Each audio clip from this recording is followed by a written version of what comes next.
반갑습니다. 예. 오늘은 금강경 6 정신희유분입니다. 읽어보겠습니다. 수보리가 부처님께 말씀드렸다. 세존이시여, 어느 중생이 이러한 말씀과 글귀를 듣고 진실한 믿음을 내겠습니까? 부처님께서 말씀하셨다. 수보리야, 그런 말 하지 마라. 열애가 인멸 후 500세에도 계를 지키고 복을 닦는 이가 있어 이러한 글귀에 믿는 마음을 내고 이것으로서 진실을 삼을 것이니 반드시 알아라. 이런 사람은 한 부처님이나 두 부처님이나 셋, 넷, 다섯 부처님께만 성근을 심은 것이 아니라 이미 한량 없는 100천만 부처님께 온갖 선근을 심었기 때문에 이러한 글귀를 듣고 한 생각 깨끗한 믿음을 내는 것이니라. 수보리야, 열애는 빠짐없이 다 알고 보나니 이 여러 중생들은 이와 같이 한량없는 복덕을 받느니라. 왜냐하면 이 중생들은 다시는 아상, 인상, 중생상, 수자상이 없으며 법상도 없고 비법상도 없기 때문이니라. 왜냐하면 모든 중생들이 만약 마음으로 모양을 취하면 곧 나다, 사람이다, 중생이다, 오래 산다는 생각에 집착하므로 만약 법상을 취하여도 나다, 사람이다, 중생이다, 오래 산다는 생각에 집착하게 되고 또 비법상을 취하더라도 나다, 사람이다, 중생이다, 오래 산다는 생각에 집착하게 되느니라. 그런 까닭에 반드시 법의 모양도 취하지 말고 법 아닌 모양도 취하지 말아야 하느니 그런 뜻에서 열애가 늘 너희 비구들은 나의 설법을 뗏목같이 여겨라 하였느니라. 법도 마땅히 버려야 하거늘 하물며 법 아님이야 어떠하겠는가. 예. 수보리가 부처님께 말씀드렸다. 세존이시여, 어느 중생이 이러한 말씀과 글귀를 듣고 진실한 마음을 내겠습니까? 수보리가 이렇게 묻는 이유는 사람에게 믿음이 없다는 말보다는 불법이 아주 높고 귀하고 특별한 것이라고 알고 있는 사람들한테 하는 말입니다. 사실은. 그러니까 지금 무릇 첫사국에 그렇잖아요. 무릇 모양이 있는 것은 모두 허망한 것이니 모든 모양이 아닌 것으로 보면 곧 열애를 보는 것이라 했거든. 아무 모양도 없다고 얘기하거든요. 이 법에. 한 모양도 없다고 하는데 그러면 자기가 믿고 있는 게 뭐냐는 거죠. 사람은 누구든지 뭔가 기대고 싶어 합니다. 그것이 이제 모양인데 그 기대고 싶은 것이 사실은 진짜 모양이 아니고 자기 믿음에서 나오는 모양이거든. 믿는 마음에서 나오는 모양이기 때문에 그래서 사람들이 자기 생각에서 모든 법의 모양을 내려놓고 나아가서 법이라고 할 어떤 모양도 없는 것이 이제 법이고 그것을 깨닫는 것이 진짜 깨달음이라는 사실을 정말 믿고 따르겠습니까? 이제 이래 묻는 거예요. 이 금강경을 읽으면은 한결같이 어떤 특별한 게 없어요. 전신에 네 가지 상관없어 그래. 모양만 없으라 그래요. 중간중간에 좀 불교적인 언어가 들어갈 수 있지만은 거의 그런 말만 합니다. 그러니까 이렇게 말해가지고 도대체 사람이 믿겠나? 수보리가 그렇다는 게 아니고 자기도 댕기면서 그런 사람들 많이 보겠죠.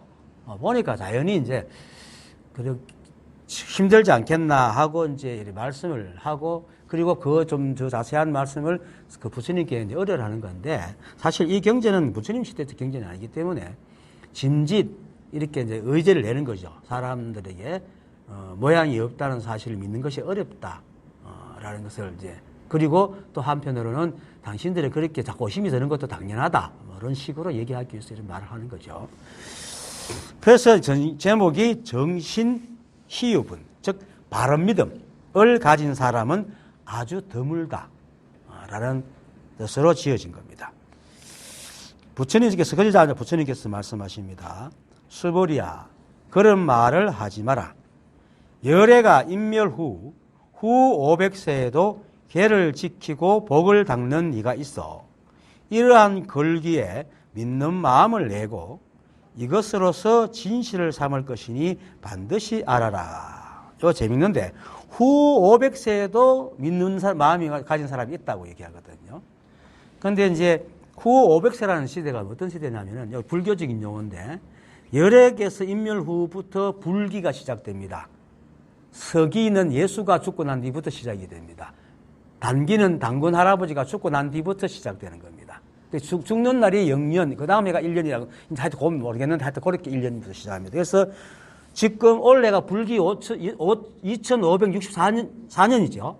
부처님이 돌아가신 지가 2564년이 됐다는 건데, 뭐 이것도 남방불교하고 북방불교도 또 다 좀 다르대요. 그런데 이제 한 60년대인가 50년대인가 모여가지고 이렇게 통일을 시켰다는 얘기가 있습니다. 뭐 가톨릭에도 이제 뭐 1차, 2차 공의회처럼 이제 신앙적인 부분이나 경쟁 같은 걸 통일하는 걸 모여서 하거든요. 하여튼 그래서 지금은 이제 그 2564년인데 우리 원래는 65년대 우리나라만 한 대를 앞서간다든가 뒤간다를 그렇게 합니다. 63년인데 아마 64년이라 한다고 이렇게 얘기 들었어요. 하여튼 뭐 그런 거 중요한 건 아니니까 날짜의 법이 물론 날짜도 법이지만 그것을 안다고 법을 아는 게 아니니까 어쨌든 불교에서 이제 부처님이 돌아가신 후에 500년씩 묶어서 한 500년입니다. 500세. 첫 500세, 둘째 500세, 셋째 500세. 그러니까, 그리고 후 500세는 다섯 번째 500세를 후 500세라 그러니까 지금은 후 500세를 지났죠. 불기 2001년부터 2500년까지가 후 500세입니다. 그러니까 우리는 64년이 더 지난 데 살고 있습니다. 근데 저도 불교 용어에 대해서 전문적인 지식이 그렇게 많지 않습니다. 사실 또 깨닫고 나니까 그 불교 용어를 그렇게 많이 알아야 할 필요도 별로 못 느꼈어요. 못 느끼고 하기 때문에. 그래서 그렇지만 경전에 나오는 것도 얘기를 해야 되니까 이제 또 사람이 대화할 때는 말이 안 통하면 대화가 안 되니까 불교 신자들하고도 얘기하기 위해서 기초적인 건 조금 많은데 요거는 뭐 500년을 5번 나눴다는 것까지 알았는데 각 시대가 무슨 시대인지에 대해서는 자세히 내다 모릅니다. 그래서 이번에 한번 찾아봤어요.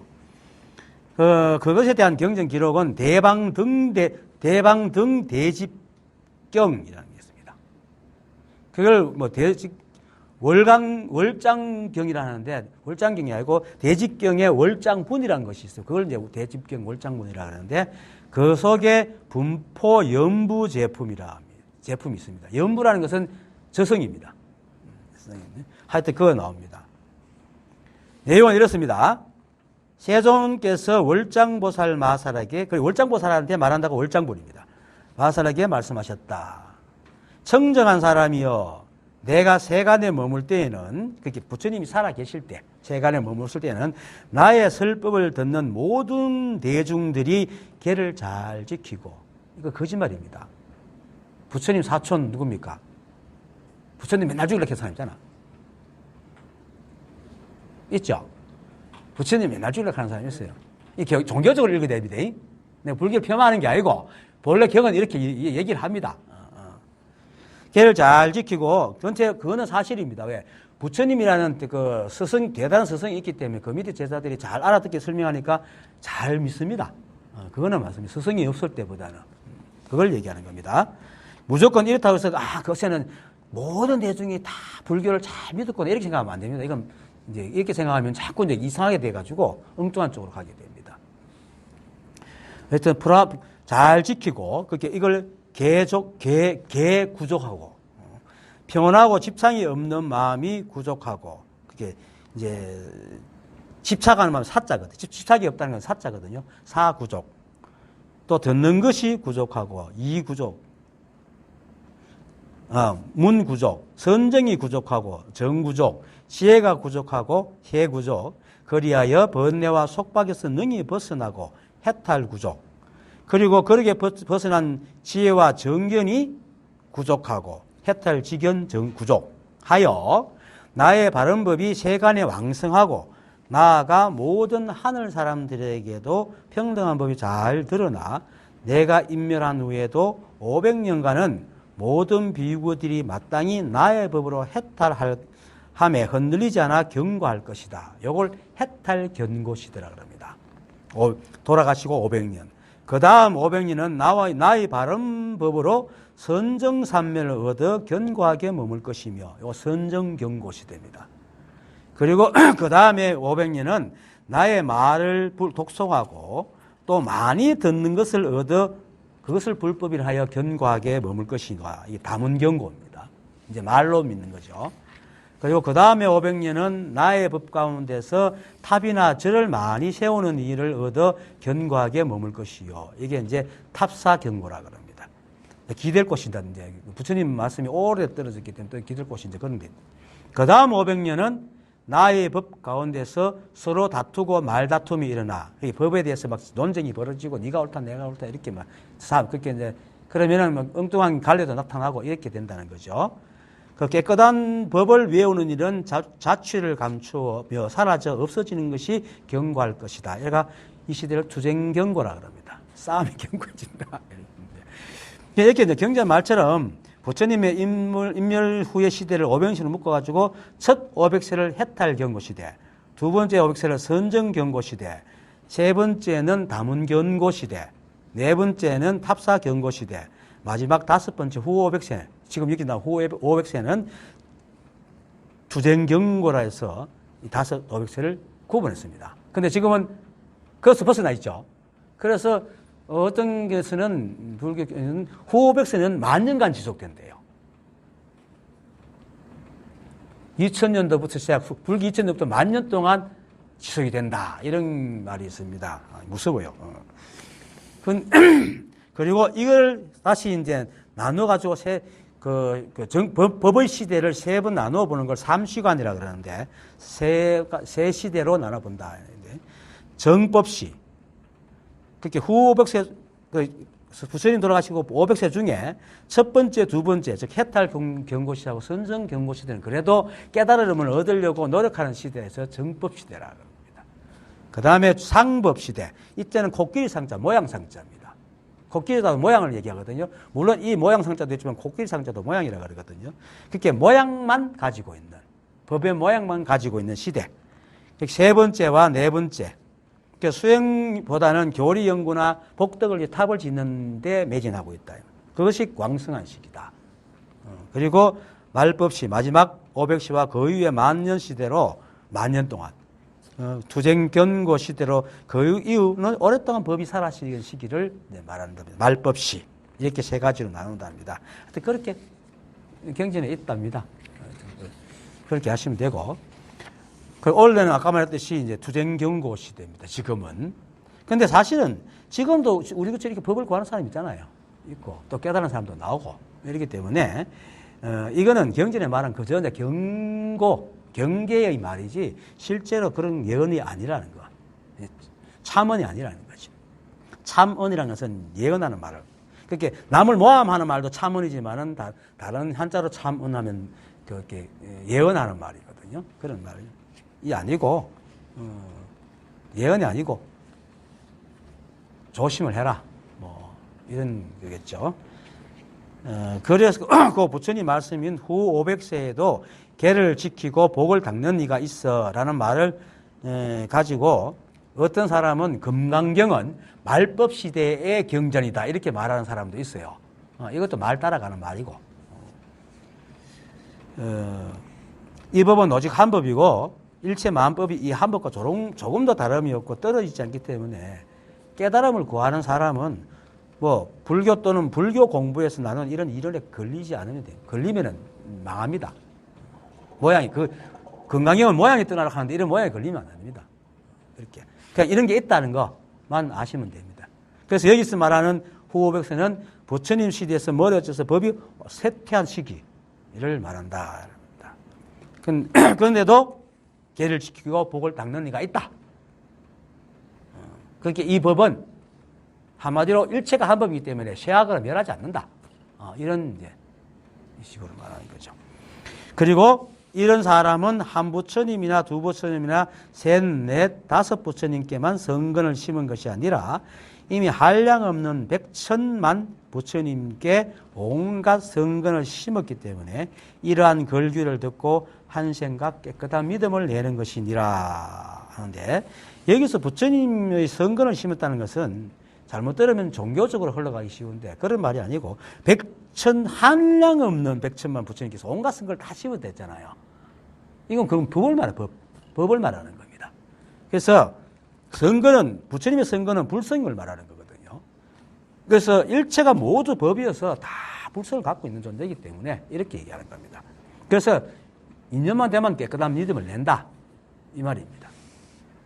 그래서 이 말은 다만 이러한 법을 만나지 못한 사람은 다만 인연이 없었고, 또 만났다 하더라도 각자의 인연이 달라서 법을 깨달으려는 의지가 다르기 때문에 깨닫고 깨달은 사람과 깨닫지 못한 사람이 나올 뿐, 인연과 의지만 있으면 누구나 법을 만날 수 있고 깨달을 수 있다는 뜻으로 말하는 겁니다. 이런 사람은 있다 하는 말은. 그래서 이러한 글귀를 듣고 한 생각 깨끗한 믿음을 내는 것에서 이러한 글귀를 듣는 것이 바로 이러한 인연이고, 그리고 깨끗한 믿음을 내는 것이 바로 깨닫고자 하는 의지를 말하는 겁니다. 그리고 깨끗한 믿음이라는 것이 따로 있는 것이 아니고, 세상을 자기 생각으로 헤아리는 가치와 견해로 보는 것이 아니고 있는 그대로 보는 거. 이게 깨끗한 믿음입니다. 믿음이라는 게 뭡니까? 상대방을 믿는 거잖아요. 자기 생각으로 하는 건 절대로 믿음이 아니죠. 그가 시키는다는 게 믿음이거든. 그 세상이 있는 그대로 보는 것이 믿음이라. 믿음은 몸에 보는 부처님 믿습니다, 이게 믿음이 아니고 상대를 의심하지 않는 것, 이게 믿음이거든. 그 세상을 있는 그대로 안 본다는, 지식으로 본다는 건 의심한다는 의미가 알려진데, 있는 그대로 보니까 세상을 그냥 믿고 보는 거예요. 이걸 말하는 겁니다. 그것이 바로 깨끗한 믿음입니다. 이렇게 알아들어야 됩니다. 막 깨끗한 믿음을 갖고 부처님 하늘같이 맞들고 막 이런 걸 깨끗한 믿음이라고 생각하면 안 됩니다.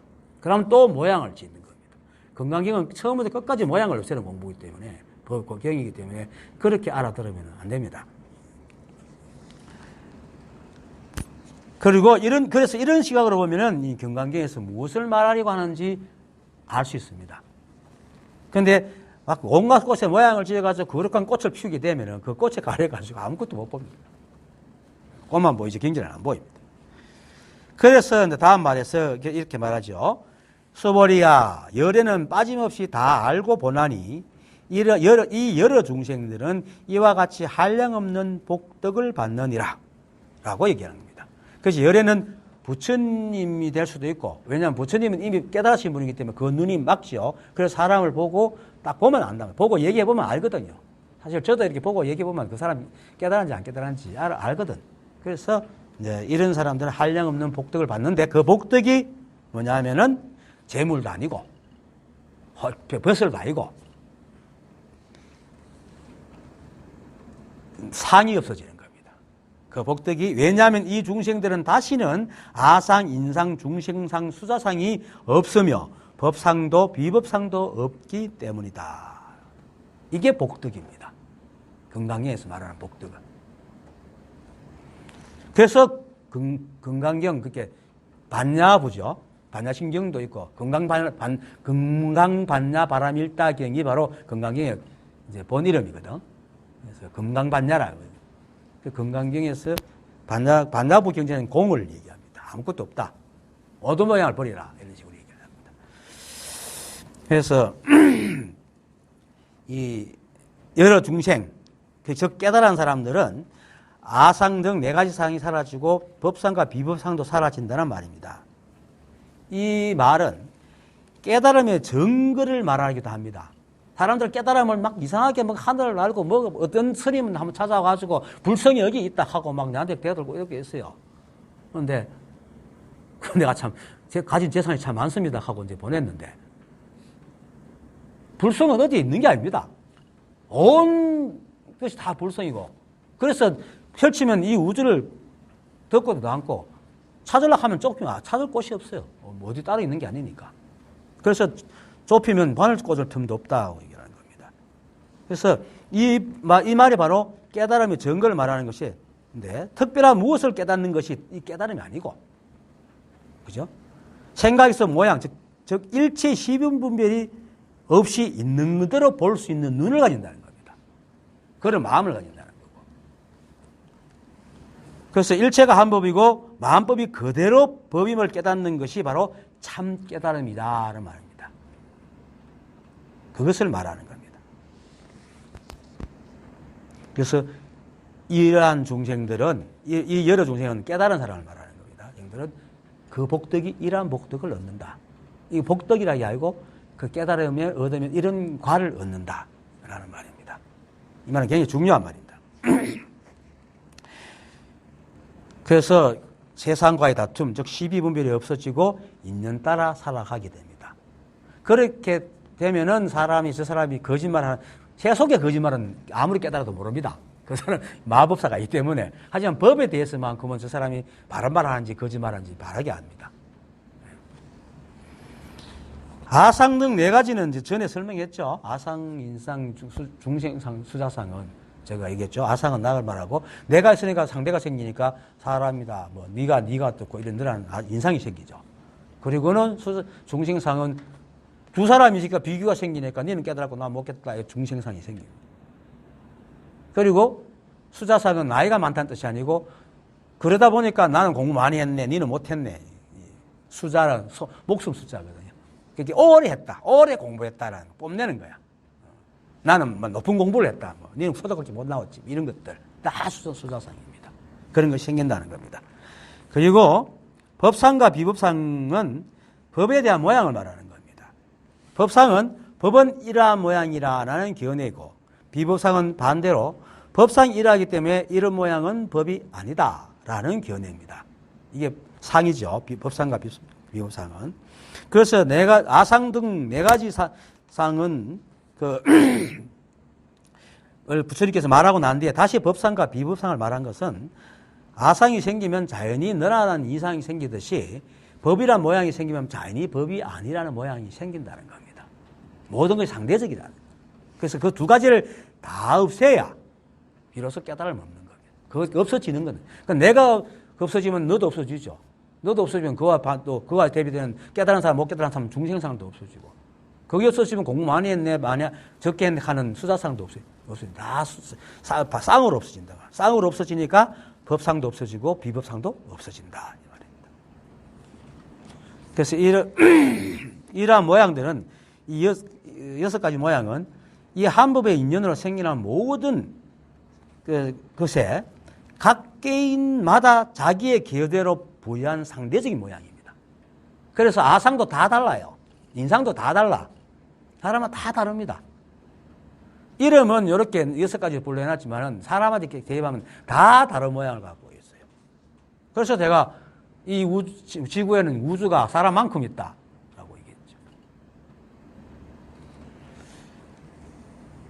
그래서 그렇게 보는 사람의 가치 안에만 존재하고 있는 모양들입니다. 실제로 그런 모양이 있는 게 아니고. 그래서 이런 모양을 들고 있는 사람은 절대로 세상을 있는 그대로 보지 못하고, 나아가서 세상이 이 한 법에 의해서 본래 그렇게 흘러간다는 사실을 못 깨닫습니다. 그걸 버려야 됩니다. 그러니까 이걸 과로 얘기하지만 또 깨닫고 나면 이게 또 버려져요. 순간적으로 하고 나면 탁 이상하게 이게 점점 떨어져 나가요, 상이. 그렇지만 대화할 때는 여전히 나는 나고 너는 너예요. 다만 고집하지 않을 뿐이에요.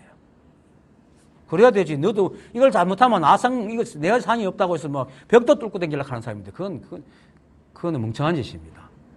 나도 없고 벽도 없는, 벽은 인상이잖아요. 없으니까 막 뚫고 갈 수 있지 않나. 이래 가서 이상하게 막 깨달으면 막 벽을 뚫고 다니는데 하늘 나는 이런 소리, 이상한 소리 하는 사람들 제법 있습니다.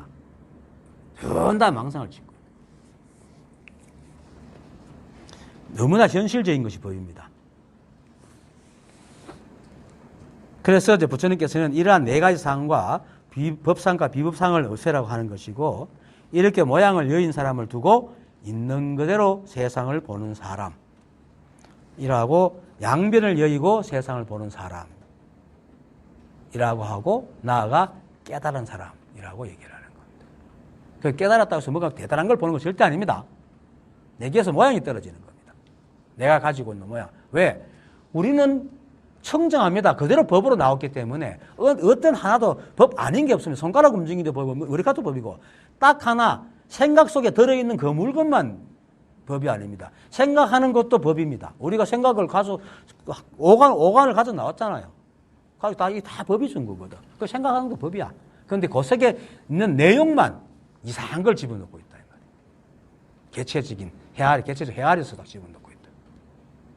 그것이 사라질 뿐 모든 건 똑같습니다. 그걸 건강에서 계속 얘기합니다. 그리고 법상도 없고 비법상도 없기 때문이라 하는 말에서 또 약간 다른 의미가 있는데, 이거는 이제 법의 입장에서 매 순간 존재하는 것은 이제 이 한법의 발현으로 실제하는 법이지만은 찰나가 변해버리잖아요. 이것이다 하는 순간 없어지죠. 그래서 이것이다 할 수가 없어요. 왜냐하면 이것이다 하는 순간 이미 이것이 변하죠. 그럼 다음에 이것이다 하는 이것은 없잖아요. 그래서 우리는 이것이다 할 수가 없어. 그런데 우리의 감각기가 좀 느리고 사물이 빨리 안 변하기 때문에 이것은 책상이다 하지만은 책상이다 할 때 그 책상하고 내가 두드릴 때 책상하고 이미 달라져 있어요. 뭐가 달라져. 변한다. 그래서 일체 머무는 모양이기 때문에 내가 무엇이라 하는 순간은 내 꾀에 넘어가가지고 내 가치관이 흔들리기 시작해요. 그래서 번뇌가 생기는 거예요. 그래서 그리고 이제 이 세상에 있는 마음법뿐만 아니고 본성, 불성이라 하는 이 한법도 본래부터 한 모양도 없다. 한 모양도 없다. 비유하면은 밀가루 반죽이 모양이 있습니까? 만지는 대로 모양이 생기잖아. 고정된 모양이 없죠. 하지만은 그것 갖고 초콜릿도 만들고 빵도 만들고 비스킷도 만들고 다 만들잖아요. 다 만든다. 그런데 그걸 또 부숴버리면 또 밀가루 돌아가자. 그 모양이 어디 있어요? 그런 겁니다. 이 우주가 그렇잖아요. 그래서 법상도 없고 하고 또 실제하는 법도 법의 모양이 없기 때문에 법 아닌 모양은 말할 것도 없죠. 법이 없는데 법 아닌 모양이 어디 있노? 그거 기댈 것이 없는데. 그래서 비법상도 없기 때문이니라 하는 것입니다. 인상부터 수자상까지도 똑같습니다. 인상이 내가 없는데 네가 어떻게 있고, 그죠? 너와 내가 없는데 무슨 중생상이 있겠어요? 중생상도 너와 내가 없고 중생상도 없는데 뭘 공부했어? 공부 많이 했다, 적게 했다 할 수자상이 어디 있나? 없다. 원래부터 없는 걸 사람이 자꾸 모양을 지어가지고 그렇게 내 것이 다 왕한 노릇이다 이 말입니다. 그래서 그 다음 말이 이랍니다. 왜냐하면 모든 중생들이 만약 마음으로 모양을 취하면, 이 말이 뭡니까? 마음이라는 것은, 여기서 마음이라는 것은 우리가 본래 마음이 아니고 생각입니다. 생각으로 모양을 만들면 이라는 뜻입니다. 취한다는 것은 물론 취해요. 처음 본 것을, 처음 자기가 본 거나 자기 강력하게 본 것을 가장 또렷하게 집어넣어 그걸 모양을 삼거든. 그래서 모양을 취한다고 할 수 있는데 결국은 사실은 그게 아니고 그 중에서도 그렇게 받는 것에서도 거기서도 핵심적으로 지가 기억나는 걸 모아서 모양을 만들어요. 그래서 그걸 취하면은 곧 나다, 사람이다, 중생이다, 오래 산다는 생각에 집착하므로 만약 법상을 취하여도 역시 나다, 사람이다, 중생이다, 오래 산다는 생각에 집착하겠다. 그리고 또 비법상을 취하더라도 나다, 사람이다, 중생이다, 오래 산다는 생각에 집착하겠다. 이건 결국 뭐냐, 모든 것이 내가 한 모양으로도 내 생각을 집어넣기만 하면 모양이 다 생긴다는 거예요. 모든 중생들이 만약 마음으로 모양을 취하면 이라고 하는 것은 세상이 매 순간 인연으로 흘러가는 모양을 사람이 자기 생각으로 헤아려가지고 고정된 모양을 만들고 가치를 매기는 걸 말하는 겁니다. 그런데 사람들은 대부분 어떻습니까? 한번 강력하게 자기가 딱 인상적인 것을 딱 각인시키고 그걸 보통 잣대로 삼잖아요. 그리고는 그것으로 온 것을 다 난도질합니다. 조자를 흥칼 쓰듯이 막 쓰대요. 왜 흥칼을 하겠어요? 지금의 칼이 아니고 옛날 칼 들고 왔쓴다 이 말이에요. 그것도 의미가 있어요. 조자령 흥칼 쓴다는 거는 새 칼이 아니고 지금 매 순간 이 칼이 아니고 옛날에 쓰던 거하고 그냥 쓰고 있는 거라고 말이에요. 그렇게 맨날 사람 다치지. 그 말입니다. 거기도 다 의미가 있는 겁니다. 그리고 나다 사람이다 중생이다 오래 산다는 생각에 집착함으로라는 말은 자기가 보는 세상의 모든 모양과 관념들이 다 자기의 마음으로 모양을 취한 것이기 때문에 다 내가 들어있는 집착의 상물입니다. 그렇죠? 그 sak이 다 내가 들어있어요. 내 생각이 들어있기 때문에. 꽃병은 이렇게 생겼다는 건 내 생각이 딱 들어있잖아. 그런데 우리는 이걸 못 봐. 그 꽃병이라는 거 보고 내가 생각하는 뒤에 저런 게 꽃병이 여기까지 알지. 왜 저런 게 꽃병이다 내한테 됐을까? 끝까지 안 보는 거야. 요걸 볼 줄 알면은 이제 생각이 깊이 들어가는 거예요. 아, 내가 그렇게 봤기 때문에 저렇게 되었지. 이렇게 보면 이제 법을 깨달을 수 있는 사람들은 자기가 그렇게 봤다고 생각 안 해. 지가 보이는 대로 이렇지. 여기까지만 나요. 그런데 왜 이렇지? 까지 생각을 안 해요. 대부분 그렇죠. 왜 내가 꽃병을 이렇게 보지? 라고 한 번도 생각 안 한단 말이에요. 그것만 깊이 생각해 보면은 자기가 내가 그렇게 보는구나. 그럼 그 계기를 들어가면은 얘가 옛날에 처음 꽃병을 봤을 때 이런 모양을 봤나? 이렇게 알 수가 있죠. 저도 그렇게 생각했기 때문에 이런 말을 할 수 있는 겁니다. 지금 제가 할 수 있는 것도. 그래서 이런 게 전 다 자기와 동일시한다. 모든 것이. 동일시 되기 때문에 집착을 놓지 못한 겁니다. 자기한테 의미 있는 것에 대해서는 그저 좀 집착이 좀 많고 적고의 따름이지 누구라도 그것에 대해서 이상한 말을 하면 대반 반발을 합니다. 그렇죠? 뭐 꽃병에 대해서는 뭐 내가 이렇게 하는데 딴 사람이 다른 말 하면 내 친한 사람이 가면 그렇게 하지 이렇게 하지만 조금이나 기분 나쁜 사람이 와서 왜 그랬노? 이렇게 된단 말이야. 안 그래요? 그게 사람 마음이라. 그게 이제 아상에서 시작되는 거예요. 전부 다. 그래서 모든 것이 전부 다 자기가 투영되어 있단 말이에요. 그게. 그래서 내가 들은 집착의 산물이란 말입니다. 그래서 뭐를 취하더라도 나라 사람이다 중생이다 오래 산다는 생각이 집착하게 된다는 말이에요. 그 말입니다. 그래서 이 말은 모든 모양에서 특히 자기가 지은 생각에서 벗어나라는 거죠. 그래서 이 공부를 하는 사람은 이처럼 금강경에서 끊임없이 말하는 모양에서 벗어나는 이유가 무엇인지 깊이 생각해야 됩니다. 방금 제가 말한 것처럼. 그렇게 사람이 서로 다투는 이유는 특히 둘 다 나쁜 사람이 아닌데도 불구하고 원수가 아닌데도 불구하고 어떤 의견에서 서로 다투는 이유가 뭐겠습니까? 각자가 가지고 있는 모양이 다르기 때문입니다. 그건 전부 다 자기 마음으로 취한 것이거든. 그죠? 그리고 그 다름은 그 사람이 살아온 이력 때문입니다. 맞죠? 그 사람이 살아온 이력에서 생겨난 거예요, 전부 다. 그런데 세상에 삶의 이력이 같은 사람이 있습니까? 아무도 없어요. 그게 다 다를 수밖에 없죠. 그래서 이렇게 생각하면서 세상을 깊이 관찰해 보면은 결국 세상에는 똑같은 이력이 없다는, 이력을 가진 사람이 없게 되고, 그러면 세상에는 옳다, 그렇다 하는 기준이 사람마다 다 다르다는 걸 알게 돼요. 그러면 옳다, 그렇다는 게 없다라는 말이 성립이 되는 거죠. 이렇게 생각하는 것이 이제 깊이 생각하는 겁니다.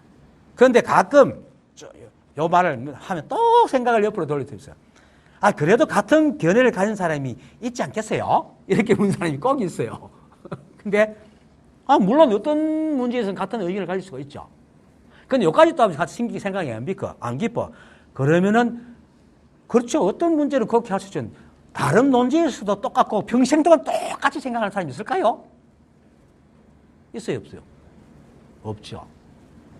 그러면 원인은 뭐겠어요? 이게 문제겠어요? 바라보는 사람이 문제겠어요? 바라보는 사람이 문제라는 거예요. 그래서 이렇게 관찰하는 게 깊이 관찰하고 깊이 생각하는 겁니다. 그래야지 그걸 사물을 분석할 수 있고, 부처님은 이런 식으로 세상을 보았습니다. 그래서 암경에서 보면 세밀해요. 그 말씀이 굉장히 세밀해요. 그래서 이렇게 관찰할 때에 세상은 좋고 나쁘고 옳고 그르고 선하고 악한 것이 없고 결국 그것을 바라보는 사람의 견해일 뿐이라는 것을 알게 해서 일체유심조가 정말 일체유심조구나 알게 된 거예요. 모든 것이 사람의 마음이 만들어냈다. 그 마음은 생각으로 헤아리는 것, 본래 마음이 아니고. 그래서 이렇게 보는 것이 깊이 보고 깊이 생각하는 겁니다.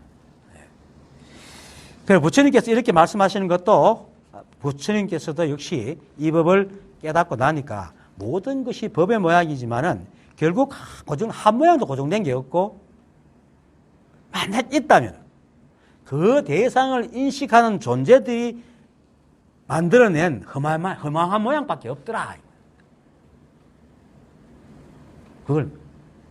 그래서 부처님 오늘 이어져 그러잖아요. 마지막에 내 말을 떼먹으리라. 내 말 역시 그런 말이다. 이렇게 얘기하는 거죠. 그래서 내가 아까도 얘기했지만 이 세상에서 우주라는 것이 무엇인지 아는 사람만큼 있다고. 그래. 왜? 자기 삶에서 보고 들은 우주를 진짜 본 사람 없잖아요. 다 우주지만 우주 전체를 볼 수가 없죠. 법을 우주라 생각하면 돼요. 이게 다 우주잖아. 근데 우주 전체는 우리가 볼 수 없지만 다 우주라. 근데 그것이 사람마다 다 달라요. 그런데 그거 다르지만 한 사람한테는 하나의 우주가 있어요. 그래가지고 사람만큼 있어. 해서 건강경에서 끝까지 모양에서 벗어나라고 하고 마지막인 32번 응아비진분의 사국에도 끝내 그렇게 말합니다. 그러니까 모든 것이 뭐 헛개비 갖고 있잖아요. 그런 얘기요. 헛개비 유의법은 꿈 같고 헛개비 같고 물거품 같고 그림자 같고 있을 것 같고 번개와 같으니 이와 같이 보아야 하기 때문이라 이렇게 말해요. 응장여시관 이렇게 끝냅니다. 다시 말하지만은 금강경이 이처럼 절절하게 처음부터 끝까지 사람들에게 모양에서 벗어나라고 하는 이유는 법이 없어서 법을 보지 못, 사람들이 법을 못 보는 게 아니고 세상에 아까 말했지만 우주를 아는 사람만큼 있는 것처럼 사람이 스스로 깨닫지 못했다고 하면서도 자기의 생각과 모양을 버리지 않고 저마다 가지고 있는 법의 모양으로 법을 본단 말입니다. 그리고 그 말이 안 맞으면 팽 하고 가버립니다. 깨달은 사람한테 물어가가지고 지 생각이 안 맞으면 싹 가버립니다. 깨닫지 못했다 하는 사람이 그걸 자기 생각을 기준으로 갖고 있다. 그만큼 이 생각의 모양이라는 게 무섭습니다. 그런데 이거를 내려놓을 수 있을까? 얼마나 큰 복덕을 받았어요. 앞에서. 부처님은 그런 건 뭐 원래 내려놨어 하잖아요. 그리고 옛날에 만든 이런 경에서조차도 이런 말을 하는 거는 지금이나 그때나 사람이 똑같이 자기 생각에 빠져서 진실을 말하는데도 결국은 떠나가지고 깨닫지 못한 사람이 굉장히 많았다는 얘기예요. 그러니까 사람의 구조가 그때나 지금이나 똑같다라는 걸 지금 얘기해 주는 겁니다. 그래서 앞에서 조금 내가 말했지만은 건강경 그리고 수많은 경전에서 이런 말을 하는 것은 단순히 모양에서만 벗어나라는 말이 아니고 이렇게 깊이 자신의 생각을 돌아보고 검증하라는 얘기입니다. 그래서 한 티끌도 자기가 내려놔요. 이게 보임입니다. 보임은 깨달을 것이 있어서 다시 깨닫는 게 아니고 깨달아서 자기한테 남아있는 모양들을 없애고 그리고 만약 깨달은 도구가 있는 것, 도구를 마치 칼이나 도끼라고 생각한다면 그걸 나를 세워서 잘 쓰도록 벼리는 것이 보임입니다. 깨달은 건 하나 똑같아요. 부처님이 깨달으면 내 깨달음은 똑같고 처음 깨달은 거나 끝에 깨달은 게 똑같아요. 그래서 초발심식 변정각이라고 하는 거예요. 근데 이제 보임이라는 말이 있는 이유는 깨달은 도구를 잘 쓰게 하는 거죠. 그리고 남은 뒷거를 다 없애는 거. 이 한법인 줄 알았지만 아직도 12분별이 남아서 그걸 자꾸 내려놓는 거죠. 우리의 마음은 하나를 넣으면 하나로 꽉 차요. 그거는 어떻게 하냐면 애들은 자기 아는 만큼 고집을 부려요. 만약에 애들 마음이 이만큼인데 하나만 요것만 딱 저거 좀 비었다면 어른이 말하면 딱 듣겠죠. 그런데 걔는 그걸 알았을 때 그것으로 온 마음을 다 삼고 있어. 꽉 차 있어. 그래서 절대로 안 줘. 그래서 우리의 마음은 하나를 넣으면 하나로 꽉 차요. 두 개를 넣으면 두 개로 꽉 차고. 수많은 것을 넣어도 똑같이 꽉 찹니다. 그러면서 넘치지는 않아요. 그런데 참 이상한 거는 자기 마음은, 그죠? 그 마음은 자기가 집어넣는 것은 이 우주를 만들고 이 우주를 100배 되는 것을 집어넣어도 다 들어가요. 꽉 차는데. 다른 사람이 말하는 모양은 자기의 마음에 맞지 않으면 티끌 하나도 안 들어가지가 않아요. 오히려 폭발을 해요. 웃기죠? 참 이상한 일이죠. 그게 사람의 마음입니다.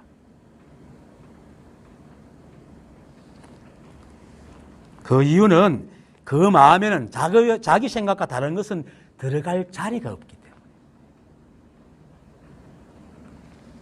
왜냐하면 이게 바로 우리가 보는 세상과 우리의 마음은 내 실제 세상이 아니고 내 생각이 만든 생각 모양으로 집어넣어 놨기 때문에 다른 모양이 들어오면 부딪혀 깨지기 때문에 못 견디고 뿌리치는 겁니다. 그래서 그래요. 그런데 이걸 알고 깨달은 사람들은 마음이 텅 비었기 때문에 누가 와서 뭐라 해도 하고 들어요. 마음에 여유가 있다. 모든 것을 품을 수 있는 여유가 생긴다. 그것이 복덕이에요. 그게 바로 아상, 인상, 중심상, 수사상, 그리고 법상, 비부상이 다 사라진 거예요. 그게 얼마나 큰 복덕이라. 누구 말 못하나 부처님 버리신 재물 내게 주시고 부처님 버리신 명예 내게 주시고 부처님 버리신 그거 받는 게 복덕이 아니에요. 이렇게 마음이 텅 비는 게 복덕이라. 그처럼 이 자기 깨닫지 못한 사람들의 마음은 전부 다 자기 생각으로 꽉 차 있습니다. 그래서 사람이 법을 보지 못해서 깨닫지 못하는 게 아니고 법이 없어서 못 깨닫는 게 아니고 자기 생각, 즉 자기의 우주를 비우지 못해서 그런 겁니다. 건강경은 처음부터 끝까지 이런 얘기를 하고, 그죠? 마지막 응화 비진 부분에서도 수보리야 어떤 선남자 선여인이 보살심을 내어서 이 경과 사구계를 받아 지니고 읽고 외워 사람을 위해서 말해준다면 그 복은 그것보다 더 클 것이니라 하고는 어떻게 사람들을 위해 말하는가?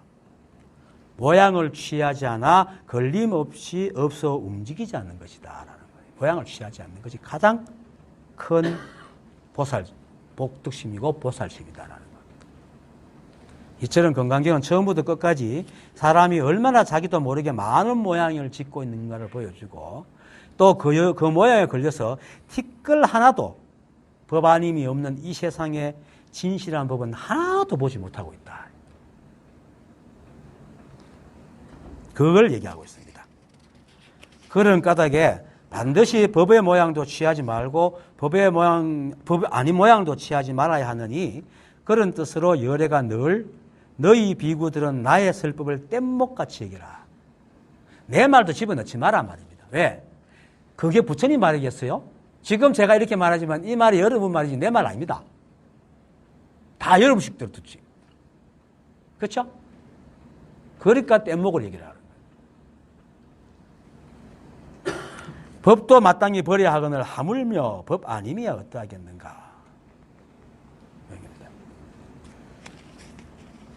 그래서 부처님께서 자기 말씀조차도 버리라 하는 것은 분명하게 이 법에 대해서 말씀하지만은 사람들은 모두가 자기가 가진 모양으로 받아들이기 때문입니다. 그리고 부처님 말씀도 사람의 견해로 이해할 수 있는 말로 설명을 하지 실제로 이해한 부분은 이것이다 할 모양이 없기 때문에 부처님 말씀 속에는 법이 없습니다. 그냥 그 말씀 그 자체가 법이지 스님이 말씀하신 속에는 법의 모양이 없어요. 다만 사람들이 이해할 수 있도록 이렇게 조곤조곤 얘기해 줄 뿐이죠. 비유를 들어가지고. 그래서 부처님 말씀 비유가 참 많죠. 암경 같은데 비유가 참 많습니다. 그래서 이제 법도 마땅히 버려야 하거늘 하물며 법 아는 것이야 어떠하겠는가 라고 하는 겁니다. 자, 법도 마땅히 버려야 하거늘이라는 말은 매 순간 드러나는 것은 실제하는 법이지만 아까도 말했듯이 이 법 또한 그 순간에만 존재할 뿐 인연에 잠시도 머물지 않고 변해버리기 때문에 기억할 필요가 없다. 근데 요거는 좀 심하죠. 기억은 해야 돼요. 그래도 차에 한번 튕겼으면 저런 것이 차구나. 똑같지는 않지만 연상 피해야 됩니다. 하지만 저것이 차야 이렇게 하지 말라는 거죠. 다른 건 아니야. 다 저거라야 차야. 우리 그러잖아요. 요거라야 돼. 항상 가지고 있죠. 그런 걸 가지지 말라는 겁니다. 그리고 법 아님이야 어떠하겠는가라는 말은 실제의 법도 머물지 않아 모양 지을 것도 없는데 그 반대 모양은 또 어디에 모양을 있어가지고 이렇게 기대어 기억하겠습니까? 없잖아요. 그런 겁니다. 그래서 이 말은 실제 하는 법도 머물지 않아 실다운 것이 없는데 법 아닌 것이야 말할 것이 없다는 말입니다. 그래서 법이든 법 아니든 한 모양도 생각으로 따라가지 말고 모양도 짓지 마라. 법도 잊어버리고 법 아닌 것도 잊어버리고 살 때 정말 자연스럽게 살아가는 겁니다. 왜 다 법인데 거기서 법하면 오히려 걸리적 거잖아요. 우리 집에 내가 들어앉아가 맨날 내 거 하고 다니면 얼마나 힘들어요, 그거. 그냥 사는 거지. 법을 깨닫는 건 절대로 어렵지 않습니다. 정말로요. 왜냐하면 일체가 모두 한 법이고 널리고 널린 것이 법이기 때문에. 그런데 다만 이 널리고 널린 법이 각 사람의 생각이 지은 모양에 걸리면서 변해버리기 때문입니다. 그렇게 법의 모양을 변하게 하는 자기 모양을 버리는 것이 어렵단 말입니다. 그래서 못 깨닫는 거예요. 그래서 내가 늘 말하지만 이 공부는 가만끈이 짧아야 공부 잘한다 그래요. 왜? 머릿속에 법의 모양이 없거든. 그러니까 모르니까 말하는 대로 믿어요. 그래서 제가 가만히 보면 내한테 왔을 때 공부를 처음 듣는 사람이 제일 빨리 깨달아요. 그런데 공부를 많이 한 사람들은 다 떠나가요. 그리고 그 사람이 깨달았던 소식은 안 들려와요.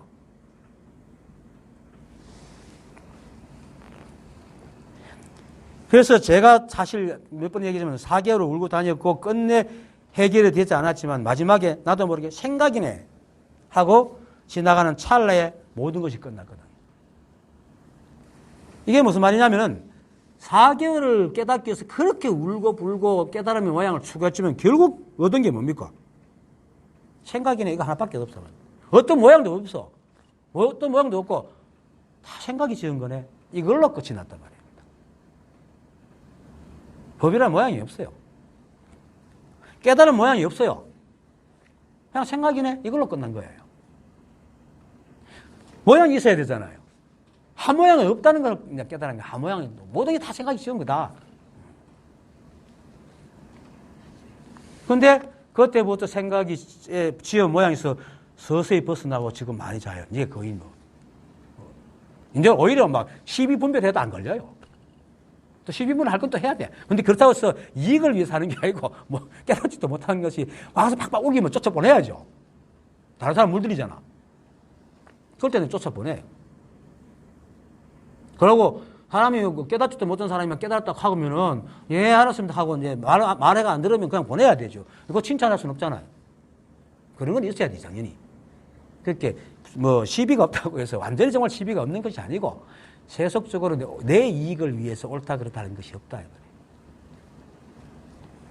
그래서 건강경은 이런 것을 말할 뿐입니다. 실천이 법인이 하는 거룩한 것은 어디에도 없습니다. 그냥 매 순간 이럴 뿐입니다. 이럴 뿐이 바로 이겁니다 하는 겁니다. 이렇게 흔드는 겁니다. 그런데 이렇게 흔드는 요 속에 뭐가 있는 게 아니고 이래 흔드는 게 다입니다. 이렇게 많이 피고 두드리면 소리가 나고 목이 마르면 물을 마시고 해가 나면 덥고 이게 다 법입니다. 왜? 우리 몸은 36.5도로 만들기 때문에 뜨거운 해가 비치면 당연히 덥죠. 그게 법이지. 거기서 앉아가 하고 있는 게 법이 아닙니다. 사명돼서 일본에 가가지고 불 막 떼니까 빙자 붙이가 얼음을 만들고 이런 걸 말하는데 그거는 마술이고 도술이고 헛개비짓이지 법이 아닙니다. 추울 땐 추울 때 가고 더울 땐 더운 데 뛰어드는 겁니다. 추울 때는 추울 때 들어간다는 건 뭡니까? 추울 때는 추위에 뜨는 게 추울 때 들어가는 겁니다. 안 추울락 하면 더워요. 참, 추워요. 추울 때는, 아이고, 춥지, 그래. 춥직하고 추위에 있으면 덜 추워. 그런데 안 추울락 하면 더 힘들어. 이게 모양을 짓는 거란 말입니다. 그래서 그냥 이럴 뿐이야. 이렇게 아는 것이 법을 깨닫는 겁니다.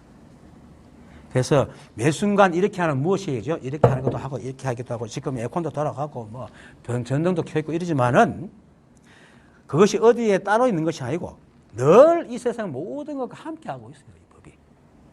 그래서 한 티끌도 한 꺼풀도 떨어져 있지 않아요. 그래서 이 모양 이대로다 라고 얘기하는 거예요. 그런데 이 모양 이대로 하는 말이 말이라 가지고 사람들이 듣는 순간에 이 모양 이대로 딱 잡혀버리고 우리 생각이. 그런데 이 모양 이대로가 뭡니까? 매일 순간 변하는 것이 이 모양 이대로죠. 그겁니다. 그래서 여러분들이 생각의 모양으로 시비만 하지 않는 그냥 보이고 들리고 만져키고 느끼는 것이 전부 다 법이고 또 그것이 또 매 순간 잡을 수 없이 흘러가고 그것도 흘러가는 것이 법입니다. 그리고 깨달음은 생각으로 이러함을 이해하는 것이 아니고 이렇게 말하면 다 이해를 해요. 못 깨달아요. 생각으로 이해하는 것은 자기가 가진 필름으로 보고 있거든요. 그런데 이것을 되돌릴 수 없이 사무치게 아는 거예요. 그런데 그거는 저는 사실 그냥 슬쩍 지나갔어요. 생각이네. 그런데 툭 떨어져 버려요. 사무치게 알게 되면 생각이 헤아리는 버릇이 서서히 든 당장에는 없어집니다. 그리고 그 순간엔 모든 게 다 끝나는 순간이에요. 다 끝나요. 희한하게. 물론 되돌릴 수 없이 사무치게 안다는 것도 엄밀히 말하면 모양입니다. 근데 다만 이것의 반대가 생각으로 이해한다는 것이니까 그 이해한다는 것은 곧 자기의 생각에 만든 모양에 비추어 긍정하는 것이 이해한다는 거잖아요. 그러니까 결국 자기 식대로 볼 뿐 마음을 항복시키지 못해요. 그런데 사무치게 안다는 것은 알 때는 마음을 항복시킬 수가 있어요. 아니 저절로 항복이 돼요. 사무치게 알면은. 머리를 두드려 맞았는지 알기 때문에. 뭐 이것도 사실 비유인데 뭐 두드려 맞은 건 하여튼 사람마다 다르게 와요. 오는데 하여튼 마음이 항복이 돼요. 그래서 깨달으면 이 말이 무슨 말인지 압니다. 사무치게 탁 안다는 거. 이거는 어떤 임팩트가 있는 말은 아니에요. 그래서 사무치게 안다고 하는 것이지 이것은 모양이 없었기 때문에 무엇이라 말할 수가 없어서 그냥 이렇게 말할 뿐입니다. 이 말도 알아듣고 사무치게 또 찾아다니면 안 됩니다. 그것도 뭐에 걸립니다. 예, 오늘 마시겠습니다.